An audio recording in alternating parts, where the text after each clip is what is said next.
प्रति होते हैं। भक्त के ये 6 अपराध तुम्हारी भक्ति को ढक देंगे। पहला, किसी भी महात्मा के वास निरूपण पर जो हम निंदा करने लगते हैं, हमारी सामर्थ्य नहीं कि हम क्या जाने वो कैसे रह रहे हैं। महाप्रभु चैतन्य देव एक दिन कीर्तन में बहुत उल्लसित होकर उन महापुरुष का नाम ले रहे थे, बार बार नाम उच्चारण कर रहे थे। हमें नाम विस्मरण है। बहुत सुंदर पोशाक महंगी महंगी पहनते थे, पान पाए, इत्र लगाए, फुलेल केशों में सजाए। बहुत वर्ष हो गए पहले चैतन्य महाप्रभु के पावन चरित्र का पठन किया था, इसलिए स्मृति नहीं उनका नाम, उनके नाम का। पुंडरीक विद्या, हाँ यही नाम था, पुंडरीक विद्या। तो गदाधर आदि जो भगवत महाप्रभु के पार्षद थे, उन्होंने सोचा कि जब महाप्रभु भाव में ऐसा उनका नाम उच्चारण कर रहे हैं तो कोई वीतराग बड़े परमहंस महापुरुष होंगे, चलो उनके दर्शन करने चलते हैं। तो पता चला कि अमुक जगह वो आए हुए हैं। वहां तो देखा बहुत सुंदर पलंग, दुग्ध फेन जैसा, ऊपर से गद्दे के ऊपर चादर और गिरदा लगे हुए हैं, और केस जो फुलेल से ऐसे सुगंध आ रही, पान खाए। तो गदाधर जी के मन में आया कि इतना विलासितापूर्ण जीवन और ये भगवत भक्त हो सकते हैं। संशय हुआ। तो एक जो महाभागवत साथ गए थे, तो उन्होंने भगवान श्री कृष्ण की रूप माधुरी का भरा हुआ श्लोक गान किया। जो ही श्लोक सुना हुंकार मारी और धूल दूसरी हा कृष्ण, और वो सब जो भाव उनकी समझ में आया कि अरे महाप्रभु जो बोल रहे थे परम सत्य, वो प्रेम के अष्ट सात्विक भाव संवरण होना मुश्किल हो गया। अश्रुधारा नाक बह रही, धूल दूसरी थी। गदाधर जी ने चरण पकड़े और कहा मेरे से भारी अपराध बन गया। ऐसे महापुरुष के बाहरी स्वरूप को देखकर हमारे अंदर अश्रद्धा हुई थी, दोष दर्शन हुआ था, क्षमा चाहता। कैसे क्षमा? तो शिष्यत्व स्वीकार किया। चित्र में ऐसा पढ़ा, किसी भी भक्त या महात्मा के वास निरूपण, वेश निरूपण की अगर वृत्ति आपने की तो अपराध बन जाएगा। अरे ये तो ऐसा, इनको तो ऐसा होना चाहिए, इनको तो ऐसी जगह रहना चाहिए, इनको तो ऐसा नहीं। कुछ महापुरुषों की स्थिति होती है, कुछ तो उस स्थिति का दंभ करते, कुछ स्थिति होती है। हम क्या जाने कौन स्थिति में कौन दंभ कर रहा है। जिनके वचन श्रवण से, दर्शन से, संभाषण से हमारे हृदय में भागवतिक परमाणु उदय होते हैं, उन महापुरुषों के चरणों की वंदना उनकी वाह स्थिति पे नहीं देखते। हो सकता है सोने चांदी के सिंहासन पर बैठे हो, छत्र हो, चमर डुल रहा हो, और स्थिति ब्रह्माकार है, स्थिति भगवदाकार है, कैसे पता चले? परशुराम जो आचार्य जी थे, उनके आश्रम के बाहर लिखा था, माया सगी न तन सगा, सगा न ये संसार। परशुराम ये कह रहे सगा सुसिरजन हार। तो एक लंगोटी लगाए, लौकी की कमंडल लिए और भारी वैराग्य वृत्ति के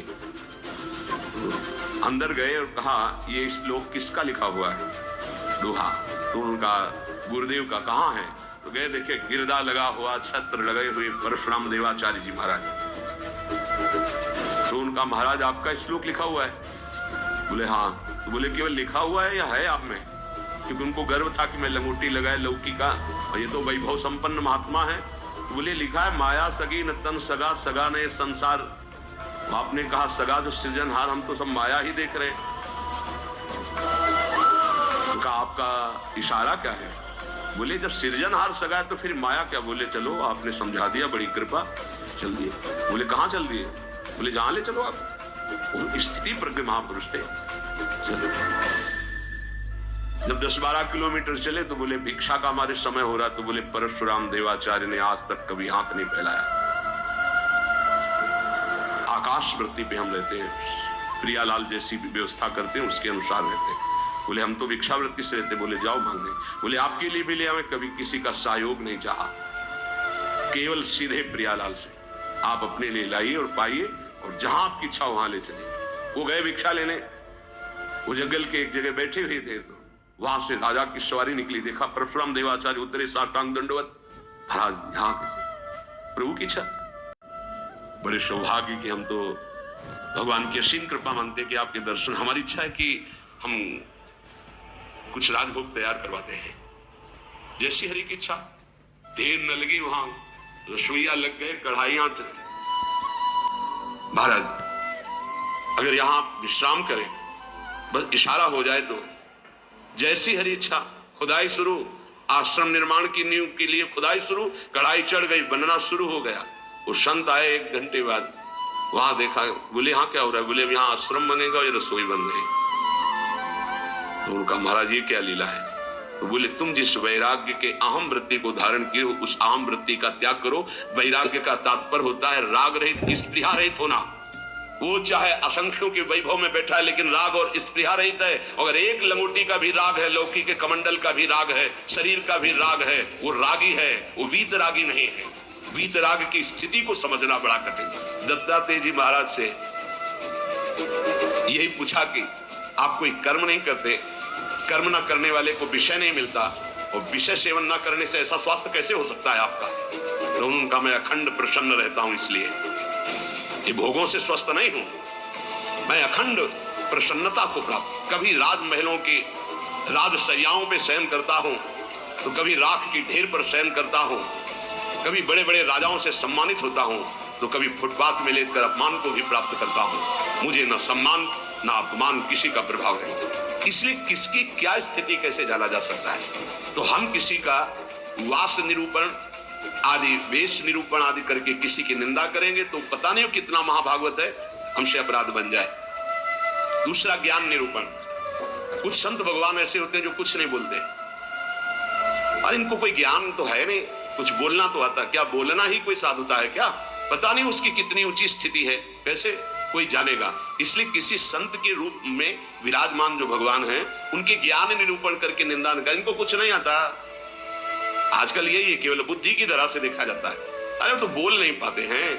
वो तो महापुरुषों की स्थिति को जानना कोई महापुरुष ही जान सकता है, दूसरा नहीं जान सकता। इसलिए ये अपराध न करे कभी कि किसी के संत के ना बोलने से ये समझ जाए कि अरे इनको कोई ज्ञान नहीं है। भला ये क्या जाने शास्त्र की बातें, पढ़े लिखे तो लगते नहीं है। पढ़ा लिखा होना भी बहुत सौभाग्य का विषय है और कहीं कहीं दुर्भाग्य का विषय है। तो एक आए थे, इतने कागज में उनकी डिग्रियां केवल उनके शिष्यों ने भेजी थी कि हमारे गुरुजी दर्शन करने आ रहे हैं। तिरुपति बालाजी से विद्वता की मूर्ति, साष्टांग दंडवत और क्या क्या भगवत प्रसादी। वो ऐसे लग रहे थे कि एक शब्द नहीं आता।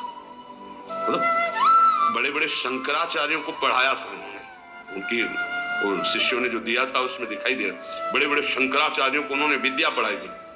विद्या विनयम ददाति, वो देखने को मिला कि विद्वान में कैसी दैन्यता होती। कबीरदास जी के पास एक विद्वान दिग्विजयी भेजा गया शास्त्रार्थ के, तो उनका भैया हमको कोई शास्त्रार्थ नहीं करना। तो बोले काशी के विद्वानों ने कहा यदि आप हार लिख दिए पूरी काशी हार गई। बोले ऐसी बात? तो पढ़ के समझे कि समझ के पढ़े हो? सरस्वती काम नहीं करी, पढ़ के समझे कि समझ के पढ़े हो। आखिरी बात शिष्य बन गए थे, बहुत बड़े भगवत अनुरागी बने। तो किसी भी संत के प्रति ये भाव नहीं कि पढ़े लिखे नहीं है, बोल नहीं पाते, तो इनको कोई ज्ञान नहीं है। तीसरा, किसी संत की जाति निरूपण कर देना बहुत बड़ा अपराध है।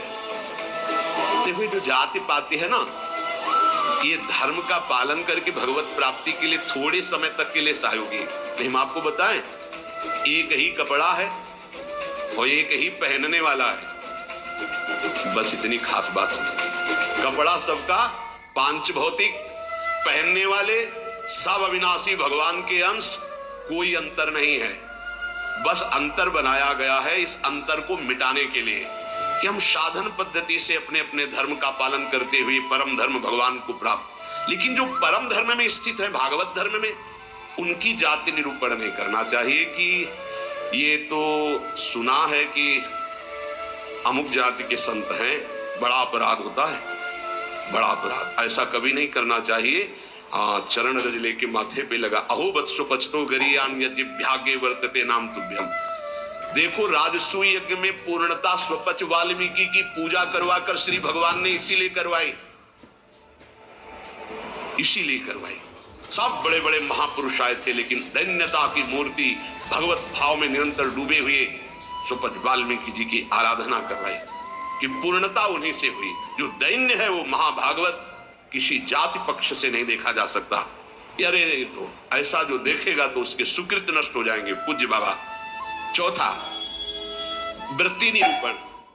ये तो पढ़े ही रहते हैं, हमने कभी इनको माला लिए तो देखा नहीं, और कुछ भजन ध्यान तो करते नहीं है, इसलिए तो केवल हमें लगता है कि बस खाते पीते हैं इसी में, और कोई भजन। ये हमने संतों को देखा। एक संत भगवान 8 बजे सुबह उठते थे गंगा नहाने के लिए, 8 बजे सुबह, पर वो एकांत में तो लगता 8 बजे सुबह गंगा स्नान करते हैं, प्रायः 3 बजे स्नान हुआ।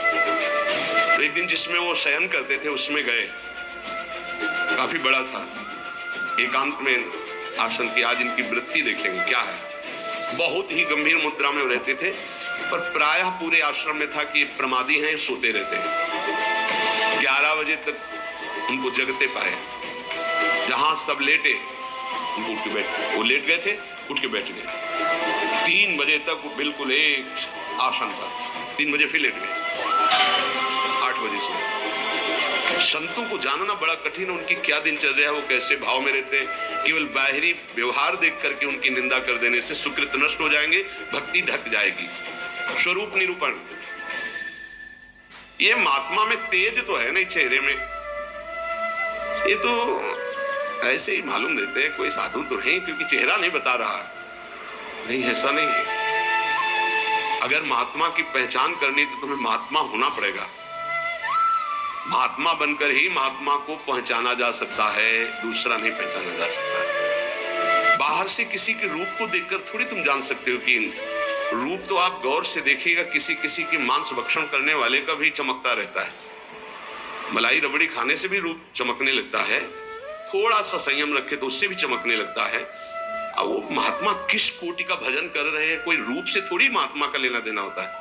अब श्रीधर बाबा की छवि जब लगे तो आप देखना लंगोटी है, हड्डी हड्डी दिखाई दे रही, गाल चिपकी हुई है, आंखें धसी हुई हैं। आपको पता है, खुद देखे हुए हैं कि 24 घंटे भजन में मगन।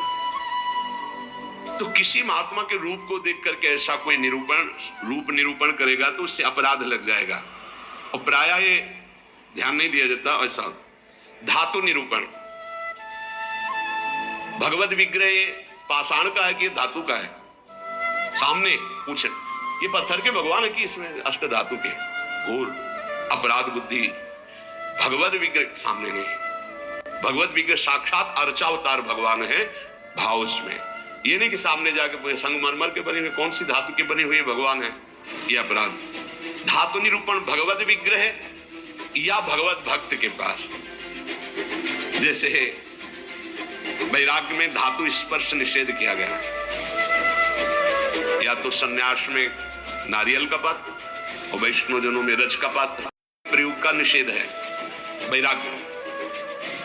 लेकिन जो महापुरुष हैं, मान लो उनको सोने की थाली में पा रहे हैं, उनकी क्या स्थिति है। अब हम देख करके अपने वैराग्य का वहां भाव थोपे, वो स्थिति उनकी क्या है। वैराग्य का भाव थोपे तो फिर अपराध बन जाएगा। किस स्थिति में कौन महापुरुष है जानना मुश्किल है। सबको भाव से नमस्कार करके हम अपने भाव को सुरक्षित रखते हैं। तो वास निरूपण, ज्ञान निरूपण, जाति निरूपण, वृत्ति निरूपण, स्वरूप निरूपण, धातु निरूपण। वृत्ति निरूपण में ये भिक्षावृत्ति तो करते नहीं, केवल भंडारा खाते हैं। आपको क्या पता किसकी क्या स्थिति है, वो कैसे। संतों की लीला भगवान जानते हैं, या तो वो संत जना दे तो जाने। अपने लोग इसकी परवाह करते हैं क्या? कहीं कौन से अपराध ऐसे बन जाते हैं जो हृदय को कठोर कर देते। इसलिए शांत। ब्रज में मुझे एक महात्मा मिले थे, उन्होंने मुझे कुछ उपदेश दिए, मैंने उड़िया भाषा में अपनी डायरी में लिखे थे। उन्होंने उपदेश दिए कि अगर ये आपके अंदर भाव आ जाएगा, लक्षण आ जाएंगे, तो आपको भगवान अपनी तरफ से आके दर्शन दे देंगे। बड़े महात्मा थे, तो बाबा ने उड़िया भाषा में अपनी डायरी में लिखा था, उसका हिंदी लिपि में यहां वर्णन है। पहला, भजन करते हुए अपने को सबसे दीन मानना। अपने आप भगवत साक्षात्कार हो जाएगा। भजन करते हुए अपने को सबसे दीन मानना, इससे कोई अपराध ही नहीं बनेगा, कोई अपराध नहीं बनेगा। लिख लेना चाहिए। भजन करते हुए साधक को अपने को सबसे दीन मानना, सबसे आदेश तृणादपि सुनीचेन। दूसरा, किसी से भी कपट पूर्वक वार्ता व्यवहार ना करना। निष्कपट व्यवहार करने में क्या जाता है? अपने भगवत मार्ग के पति के, चाहे गृहस्थी हो चाहे विरक्ति हो। कपट का मतलब होता है अंदर कुछ और है, बाहर आप कुछ और दिखा रहे हैं। ये नहीं होना चाहिए। जो अंदर वो सीधे बाहर, जो बाहर बोल रहे हैं वही आपके अंदर चलना चाहिए। मुई कपट छल छिद्र न भावा, भगवान कहते हैं। तो कैसे दर्शन दे देंगे आप कपट पूर्वक व्यवहार करते? निष्कपट व्यवहार, कपट पूर्वक व्यवहार ना करना, ये दूसरा। तीसरा, अपनी जिह्वा से कभी असत्य भाषण ना बोलना। इसका बहुत नारायण स्वामी जी ने भी इस पर बहुत जोर दिया था कि जिस जिह्वा से नाम जप करके झूठ नहीं बोलना चाहिए, तभी नाम सिद्ध होगा। नाम तभी सिद्ध होगा। नाम सिद्ध होने का तात्पर्य बिना प्रयास के चले। ये सत्य भाषण भगवत स्वरूप है। सत्य बोलने से बढ़कर कोई पुण्य नहीं संसार में, और झूठ बोलने से बढ़कर पाप नहीं। असत्य सम पातक पुंजा। चौथा, जो तुम्हारे सामने आवे और तुमसे बात करे या दृश्य दिखाई दे, उसे तत्काल पहले मन से प्रणाम करो। बिना प्रयास के भगवत साक्षात्कार हो जाएगा। चराचर जगत में जो तुम्हारे सामने, जैसे कोई व्यक्ति आया तो राधा वल्लभ लाल जी आपकी जय हो, अंदर से मेरे प्रभु, अब बात करो। कोई भी कुछ भी, पहले प्रभु, ये वस्तु पहले नहीं थी, प्रभु थे, और ये बाद में नहीं रहेगी, प्रभु ही रहेंगे। तो वर्तमान में हम वस्तु के अंतर्गत प्रभु को देखते हैं। पांचवा, न मेरा तन है, न मेरा मन है, न मेरा धन है, न मेरे प्राण है, ये मैंने सब कुछ प्रभु को समर्पित कर दिया। धैर्य पूर्वक देखिए। अब आपको क्या चिंता रह गई? जब तन प्रभु को दे दिया, मन प्रभु को दे दिया, अपना सर्वस्व प्रभु को दे दिया, तो बोले इसका फल क्या मिलेगा? ये यथा माम प्रपद्यन्ते तास तथैव भजाम्यहम्। प्रभु अपना सर्वस्व आपको दे देंगे, अनुभव में आ जाएगा। प्रभु अपने आप को दे देंगे। अति उदार, करुणा करुणालय प्रभु। अगर आप थोड़ा सा भी अपनापन करेंगे तो उनका थोड़ा सा अपनापन बहुत बड़ा होता है।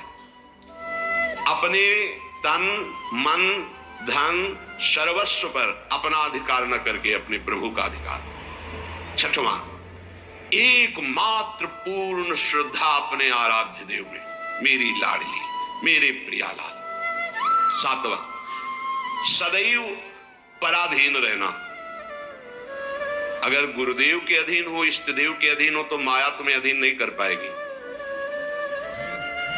अगर इष्ट देव और गुरुदेव की अधीनता स्वीकार नहीं करोगे तो माया अधीन कर लेगी। हमेशा अपने को पराधीन देखना कि मैं स्वतंत्र नहीं हूं। ये तन मन प्राण इष्ट देव गुरुदेव को समर्पित है। मैं वही करूंगा जो आज्ञा कर रहे हैं, उनके विपरीत नहीं कर सकता। अब आप देखो, विपरीत करते हो कि आपको याद आता है कि मेरा शरीर गुरुदेव की धरोहर है, मैं इसके द्वारा कोई अनाचार दुराचार कोई गलत चेष्टा, मेरा मन गुरुदेव की धरोहर है, इष्ट देव की धरोहर, इससे हम गलत चिंतन नहीं कर सकते। मेरा धन गुरुदेव की धरोहर, इससे हम गलत व्यवहार नहीं कर सकते। मेरे प्राण गुरुदेव को समर्पित, इसलिए हर श्वास मंत्र जपेंगे, बिना बुलाए भगवान दर्शन दे जाएंगे। आठवां, आराध्य देव के सिवा अपना कोई नहीं है, ये हृदय में बैठा लेना। अपने वास्तविक है तो आराध्य देव ही अपने हैं। नवा, अपने आराध्य देव के अनन्य चिंतन के सिवा और कोई चिंतन ना होने पावे। दसवां, अपने आराध्य देव से जो गुरुदेव ने संबंध दिया है, हर समय उसकी स्मृति रहना। क्या रहती स्मृति? मैं श्री जी की सखी हूं, दासी हूं, उनकी परिचर्या में हमारा जीवन समर्पित है, मैं उनकी दासी हूं। कभी सोचते हो आप? सोचो, तुम्हारा संबंध हो चुका है। कोई ऐसे नहीं कि तुम्हें केवल सोचना ही है, तुम्हारा संबंध हो चुका है, तुम्हारा पाणी ग्रहण हो चुका है। श्री जी ने तुम्हारे पाणी को स्वीकार कर लिया, ग्रहण कर लिया है। उसके साक्षी हैं गुरुदेव।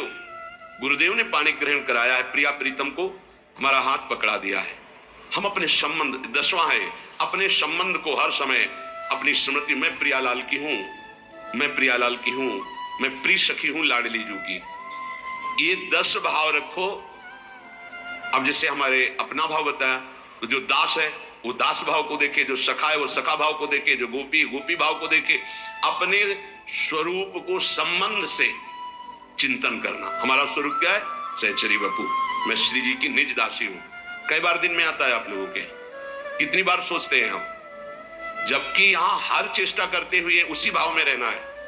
अगर ये 10 भाव हृदय में आ गए तो कह रहे किसी भी तीर्थ में जाओ या ना जाओ, कोई और साधन करो ना करो, तुम्हें भगवत साक्षात्कार हो जाएगा। पहला फिर सुन लीजिए, अपने को भजन करते हुए सबसे दीन मानना, किसी के साथ भी कपट का व्यवहार ना रखना, सदैव सत्य भाषण बोलना, चराचर जगत का कोई भी वस्तु व्यक्ति सामने आवे अपने प्रभु का भाव करना, अपने तन मन धन प्राण सर्वस्व को अर्पण कर देना, मेरा अधिकार नहीं नाथ सकल संपदा तुम्हारी मैं सेवक समेत सुतनारी। अर्पण का मतलब ये होता है भाव। छठवां, अपने आराध्य देव में ही पूर्ण श्रद्धा समर्पित हो जाना। सातवां, पराधीन रहना इष्ट के गुरुदेव के। आठवां, आराध्य देव के ही अनन्य चिंतन में लगना, आराध्य देव के सिवा कहीं अपनापन न होना। चिंतन करते करते तन्मय स्थिति आ जाए तब उससे सही माने में चिंतन कहा जाता है। सामने ललित त्रिभंगी लालजू और प्रियाजू की बाह श्री लालजू के गले में है। मनोमृणाल भूषण भूषित भुज श्यामंश पर दिखाई दे रहा है। अब हमारा चिंतन चल रहा है, गाढ़ चिंतन, युगल सरकार चिंतन, इसे कहते हैं अनन्य चिंतन। अभी आंख खोले हुए भी वही है, मूंदे हुए भी वही है, सेवा करते हुए भी वही है, एकांत में बैठते हुए कहां हो, जरा देखो स्थिति कहां है। यदि आप किसी भी तीर्थ का अवगाहन करते हुए 10 बातें आप में नहीं है तो उसका फल आप ग्रहण नहीं कर पाएंगे, क्योंकि अपराध कोई ना कोई बन जाएगा। हम आपसे सत्य कहते हैं कि कल्याण आपके चिंतन से होगा, इन बातों को स्वीकार करने से होगा, भागने से नहीं होगा कि हम यहां चले जाएं हम वहां चले जाएं तो कल्याण हो जाएगा। अगर आपका आंतरिक चिंतन इन बातों में है तो आपके अंदर वो सामर्थ्य जागृत हो जाएगी कि आप प्रभु को देख सकते हैं। इसलिए जो सत्संग है उसे बार बार सुना जाए, उसका मनन किया जाए और अपने हृदय में धारण किया जाए तो हमारा इसी जन्म में अंतिम जन्म माना जाएगा और भगवत साक्षात्कार हो जाएगा। जहां तक गुरु कृपा से प्रयास है, कथन श्रवण करके यही प्रयास है कि संसार की असत वृत्तियां छूटे और भगवत प्राप्ति हो जाए। हमें भी आप सबको भी। जिनको ये नहीं चाहिए तो भूल मत करना, यहां कुछ लाभ नहीं मिल पाएगा, यहां नहीं मिल पाएगा। यहां लाभ अगर मिल पाना है तो एकमात्र अध्यात्म का लाभ मिल सकता है। यहां कोई आशीर्वाद, ये भीड़ लगाना कि हम कोई जादूगर हैं कुछ चमत्कार कर देंगे तो बिल्कुल कुछ नहीं होने वाला। तुम्हें हाथ उठा कहते हो जाए, तुक्का लग जाए तो तुम्हारे पुण्य, पक्की बात समझ लो। तुक्का लग जाए कि आप कामना करके आए, कामना की पूर्ति हो गई तो आपके पुण्य, हमारा कोई उसमें लेस मात्र भी सहयोग नहीं है। पुण्य आए वृंदावन धाम संत दर्शन की आपकी भावना, आपकी कामना पूर्ण हो जाए, वो आपका भाव। हमारा लक्ष्य है भगवत प्राप्ति। अगर आपके हृदय में भगवत प्राप्ति की लालसा है और आप आगे बढ़ रहे हो तो हम हृदय से आपका स्वागत करते हैं और हमारी प्रियालाल की कृपा वृत्ति आपको उठाती चली जाए और आप इस संसार राग आसक्ति ममता चिंता शोक मृत्यु भय इससे ऊपर उठे। बस हमारी आशा यही, जो प्रयास है सत्संग का या एकांतिक का, उसका फल केवल भगवत संबंध दृढ़ हो जाए, भगवत प्राप्ति हो जाए। और जिसको ये लक्ष्य नहीं है तो हमें लगता है कि समय बर्बाद ना करे, दूसरी जगह खोज ले जहां